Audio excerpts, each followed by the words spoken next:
ನಮಸ್ತೆ ವೀಕ್ಷಕರೇ, ಈ ನೋಡ್ತಾ ಇದ್ದೀರಲ್ಲ ಶ್ರೀಕೃಷ್ಣ ಪರಮಾತ್ಮ ನೆಲದಲ್ಲಿ ಸಿಕ್ಕಿದ್ದು ರಾಹುಲ್ ಅನ್ನೋರ ಮನೆಯಲ್ಲಿ. ಅವ್ರಿಗೆ ಪ್ರತಿದಿನ ಕನಸಿನಲ್ಲಿ ಬಂದು ನಾನು ನಿನಗೆ ನೆಲದಲ್ಲಿದ್ದೀನಿ, ನನಗೆ ಮೇಲೆ ಕೆತ್ತು ಅಂತ ಕೇಳ್ತಾ ಇರ್ತಾನೆ.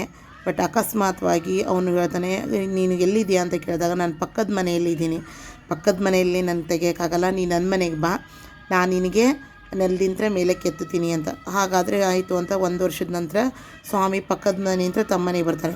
ಒಂದಿನ ಮನೆಯಲ್ಲಿ ಚಂದನದ ಹೆಜ್ಜೆಯನ್ನು ಹಾಕಿರ್ತಾನೆ.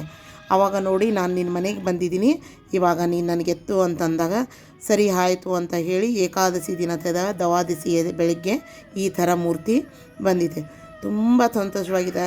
ಈ ಕಲಿಯುಗದಲ್ಲಿ ಕೂಡ ಭಗವಂತ ಪ್ರತ್ಯಕ್ಷವಾಗಿ ಎಲ್ರಿಗೂ ದರ್ಶನ ಕೊಡ್ತಾ ಇದ್ದಾನೆ. ಫರೀದಾಬಾದ್ನಲ್ಲಿ ನೋಡ್ಬೋದು, ದಿಲ್ಲಿ ಹತ್ತಿರ. ಇವರೇ ರಾಹುಲ್ ಅನ್ನೋರು.